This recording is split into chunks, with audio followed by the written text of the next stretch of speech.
Quelqu'un me demande si le fait que nous pratiquons des religions importées a un vrai impact sur notre sous-développement.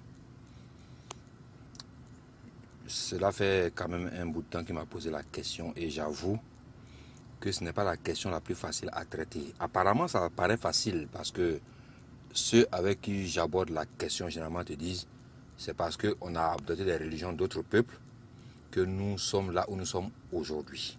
C'est-à-dire dans un sous-développement le plus total. Mais quand on va en profondeur de la question et qu'on remonte l'histoire, on se rend bien compte que notre misère d'aujourd'hui, notre incapacité à nous sortir de cette misère n'est aucunement liée ni à la religion, ni à la culture, ni à la langue. Je vais expliquer pourquoi. Mais avant cela, je vais dire une chose que chacun aime répéter. La Chine se développe parce qu'on n'a pas adopté la culture des Européens. Bon, c'est un langage un peu raccourci. Pourtant, des pays qui n'ont pas adopté le langage d'un autre pays, ni de culture, ni de religion, mais qui sont dans un plus grand délabrement que les pays africains. Les Africains ont mis pied en Europe, surtout les Sarrasins, sous l'étiquette de musulmans qui étaient en train de conquérir le monde. Les Maures, les Noirs donc, ont occupé l'Espagne. Et ils ont apporté en Espagne une civilisation nouvelle qui a boosté les recherches technologiques agricoles surtout et médicales, ou médicinales si on le veut. Après un temps passé en Europe, les musulmans vivant en harmonie avec les chrétiens et les juifs d'Espagne, le pape Nicolas IV, à l'époque donc, instruit le roi du Portugal Alfonso de chasser les Sarrasins d'Espagne. Mais avant cela, il lui demande d'aller d'abord les asservir. Ils ont eu des informations de l'Afrique à travers les commerçants et les négociants. Ce sont les rapports de ce groupe de personnes qui ont donné les informations aux Occidentaux. Et ils ont vite compris que s'ils veulent nous asservir, il leur faut développer des machines de guerre que nous n'avons pas. Grâce à Dieu, ils ont reçu par le biais des musulmans, donc par le canal de la Chine et par le biais des musulmans, la poudre à canon. C'est quand les Occidentaux ont réussi à maîtriser la poudre à canon qu'ils ont été capables de commencer à faire des guerres les plus atroces. Donc on revient à notre question. La poudre à canon vient de Chine, passant en Arabie, occupant l'Afrique du Nord et ensuite l'Espagne. Les Occidentaux ne sont pas allés apprendre le chinois. Ils ne sont pas allés apprendre la culture chinoise avant d'avoir la maîtrise de la poudre à canon, maîtrise à partir de laquelle ils ont réussi à dominer le monde. Pendant que les Chinois prennent la poudre à canon pour faire des feux d'artifice, les Occidentaux prennent la poudre à canon pour asservir les peuples du monde. Sans avoir été à l'école de la Chine pour apprendre la maîtrise de la poudre à canon, sans se transformer en religieux chinois. On voit donc bien que la religion n'a aucun lien avec le développement que nous disons aujourd'hui. Si c'est la religion qui développait les pays, la Chine aurait été le pays qui allait dominer le monde à partir de la poudre à canon qu'ils ont eu à eux-mêmes inventer et à utiliser même pour faire des feux d'artifice. Ils savaient très bien les conséquences de la poudre à canon, mais ils n'ont pas voulu l'utiliser à grande échelle. Lire surtout l'art de la guerre du fameux chinois, j'oublie son nom, mais on peut retrouver. C'est pour dire donc déjà que ce n'est pas la religion qui a permis aux Européens de maîtriser la poudre à canon, ni la culture chinoise qui leur a donné la science de la poudre à canon, à partir de laquelle science ils ont réussi à poser une domination totale sur la terre. Les Sarrasins, les Africains musulmans qui sont arrivés en Espagne, n'y sont pas arrivés en chantant la baïka, Allahumma, ou en brandissant le Coran et en marchant les rues de Séville, en Andalousie, ou de Cordoue. Non. Ils ont guerroyé pour atteindre même le sud de la France et ont été refoulés à Poitiers en 732. C'est pour dire donc que les religions n'ont pas conquis les espaces par la parole du Créateur, non, mais par les armes. Ils ont été chassés d'Espagne aussi par les armes. Ce n'est pas en criant, en jeûnant ou en allant à l'église pour dire Jésus est Dieu, il est le prince de la paix, il va combattre pour nous que les chrétiens ont chassé les musulmans et les juifs d'Espagne. Ils ont guerroyé avec à leur tête le fameux général Christophe Colomb. On voit donc bien que les religions n'ont rien à voir avec la maîtrise du développement humain, avec la maîtrise du développement technologique. La maîtrise de la poudre à canon n'est pas liée à la religion chrétienne, puisque les musulmans sont venus aussi avec des armes. Ils ont été chassés par des armes. Les Africains sont restés en deçà de cette recherche technologique en disant qu'ils ont la protection de leur Dieu. Les Africains, longtemps avant même que les Occidentaux n'arrivent en Afrique pour les asservir, avaient déjà cette mentalité africaine qui est: ce sont les dieux qui font le combat pour les humains. Au moment où on allait comprendre que ce n'est pas comme ça qu'il fallait raisonner, on était déjà devenus esclaves. Aujourd'hui, les Occidentaux ont dit qu'ils dominent le monde.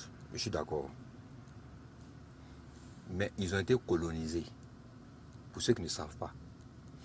C'est le fruit de leur colonisation qui est aujourd'hui le résultat que nous avons devant nous. La chimie et autres, l'alchimie consort qu'on décrit aujourd'hui comme étant la base de la science technologique.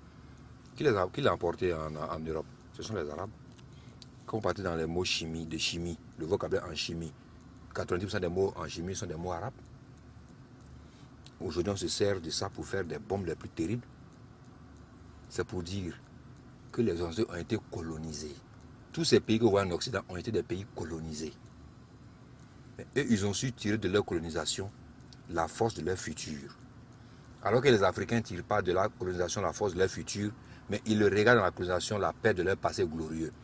L'Africain, son souci n'est pas de regarder devant pour se sortir de son carcan de misère. Son souci est de se projeter dans le temps passé pour reconstruire une société qui a existé. Donc vous allez voir tous nos panafricanistes, leurs soucis. On doit retourner à la voie de nos ancêtres. On était les meilleurs au monde en Égypte. C'est nous qui avons construit les grandes civilisations. L'Africain est un être qui commence à trop vivre dans le passé, oubliant donc que le futur se résume à ces morts par masse dans la Méditerranée. Si les Africains ne cessent pas de vivre dans le passé et de rêver à un passé glorieux et se tourner vers un futur qui est vrai et qu'ils doivent bâtir, les Africains vont se retrouver exterminés sur la surface de la terre.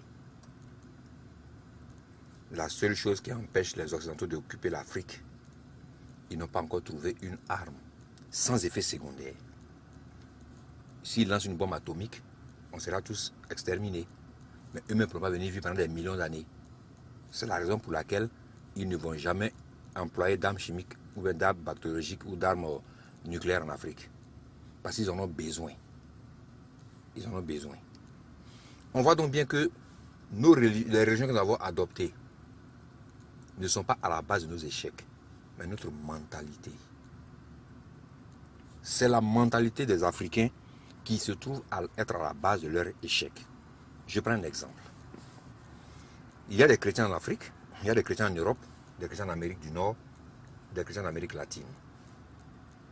Si dans une localité où il y a des chrétiens avec un prêtre à la tête du village, qui est vraiment écouté, si dans cette localité il manque d'eau parce qu'il y a une sécheresse, en Afrique, la personne qui va guider l'église va indiquer aux fidèles d'aller veiller à la prière, de jeûner pendant des jours, d'explorer l'Esprit Saint pour que la pluie vienne. Le même collègue prêtre qui est en Europe va inciter les populations à creuser des puits pour avoir accès à de l'eau et irriguer les terres pour cultiver. Donc le problème, ce n'est plus la religion qui est le problème. Ils ont la même Bible qu'ils lisent. Ils ont les mêmes dieux qu'ils prient, mais ils n'ont pas la même approche par rapport à la mentalité face à des problèmes qui se posent à eux. Le problème de l'Africain, il ne sait pas analyser les problèmes qui se présentent à lui. Il ne sait pas faire le distinguo entre les problèmes qui se présentent à lui et les problèmes qu'il doit résoudre. Les Africains sont pauvres financièrement, monétairement, mais pauvres aussi mentalement finalement. Je prends un exemple pour expliquer. En Afrique, bientôt, il y aura près d'un milliard de téléphones. Smartphones, près de 600 millions. On sait tous très bien que les smartphones, à cause de la connexion Internet et autres qu'ils ont, ce sont des téléphones qui utilisent du coltan. Donc 80% de la production se fait en Afrique. Mais les Africains consomment le téléphone. Donc par ricochet, consomment le coltan. Je ne connais pas autre technique de fabrique de téléphone que celle que nous avons aujourd'hui sur cette terre. C'est-à-dire, si moi, Valama, je vais faire une compagnie de téléphonie mobile pour fabriquer des téléphones et les vendre sur le marché, peu importe la religion que j'ai, peu importe la langue que je parle, peu importe la culture que j'ai et que je pratique, le téléphone sera fabriqué de la même manière. Il y aura un écran. En dessous, tout ce qu'il faut pour que ça fonctionne et quelque chose pour couvrir. Quelle que soit ma religion, quelle que soit ma culture, quelle que soit ma langue que je parlerai, le téléphone sera toujours fabriqué de la même manière. Le Huawei chinois est fait par des Chinois qui ont leur culture chinoise, qui ont leur religion chinoise, qui ont leur langue du Chine. Mais le Huawei est utilisé aux États-Unis parce que le Huawei suit la même procédure technologique de fabrication que le iPhone, que le Samsung, que le LG, que le Motorola. Donc, en quoi la religion empêche les Africains de fabriquer des téléphones? En quoi la culture que nous avons adoptée qui vient d'Occident nous empêche de fabriquer des téléphones? Rien. C'est la mentalité qui nous empêche de fabriquer des téléphones. Pas la religion, pas la culture, pas la langue, la mentalité. Parce que nous n'avons pas besoin de téléphone, donc nous n'en fabriquons pas. La preuve, nous avons besoin d'occuper le pouvoir, nous fabriquons des coups d'État. Chaque peuple fabrique ce qui le conseille, qui lui permet de vivre. Les Africains vivent de pouvoir, omnibulés par le pouvoir, donc fabriquent des coups d'État. C'est ce qu'eux fabriquent.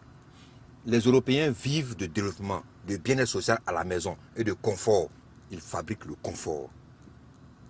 Chacun fabrique ce dont il a besoin. Les Africains ont besoin de contrôle sur le pouvoir. Donc ils ne vont jamais construire de prison. Depuis ici en Afrique, je n'ai jamais entendu un pays d'Afrique francophone surtout dire qu'ils ont aujourd'hui inauguré une nouvelle prison centrale. Parce que l'autre était trop dépassé. Jamais. Mais c'est eux qui mettent tous les gens en prison. Parce qu'ils sont accusés de coups d'État qu'ils n'ont jamais fait. Et qu'ils n'ont jamais préparé nos pensées même. Donc nous fabriquons ce que nous consommons. La violence, la misère, les coups d'État. Le jour qu'on sera porté par la capacité, par l'acquisition de technologie, on va s'y donner. Donc chaque peuple fabrique ce dont il a besoin. Quand on aura besoin de technologie, on va fabriquer la technologie. Mais pour le moment, les Africains sont obnubilés par le pouvoir. La raison pour laquelle ils le sont, on le sait, on va en parler prochainement. Mais on va brosser en disant, le fait que les Blancs sont venus détruire le système de caste et de clan a fait que tout le monde aspire au pouvoir, comme en Europe d'ailleurs. Ce qui fait que donc aujourd'hui, le pouvoir est devenu tellement obnubilant pour les Africains qu'ils se battent plus pour avoir le pouvoir que se battre pour exercer le pouvoir. Des gens peuvent aller mettre des milliards de francs CFA pour juste enlever quelqu'un du pouvoir. Mais après, quand ils sont eux-mêmes au pouvoir, ils ont de la peine à exercer le pouvoir. Ça, c'est un problème qui mine l'Afrique. Exercer le pouvoir en Afrique est inexistant. On l'acquiert, mais on ne l'exerce pas parce qu'on n'a pas les capacités et les aptitudes d'exercer le pouvoir. Notre incapacité à ne pas pouvoir exercer le pouvoir est liée à notre incapacité à comprendre le monde. Je ne connais pas un seul blanc sur la terre qui a un ami, sauf nos présidents, nos leaders politiques qui sont en Afrique qui pensent qu'ils ont des amis en Occident. Sinon, de ce que nous savons par analyse de la situation réelle, nous ne connaissons aucun blanc qui détient un ami sur cette terre. Le blanc vit d'intérêt et il n'a que des intérêts comme amis, pas d'amis comme intérêts. Merci et bon week-end à chacun et bonne début de semaine à tous.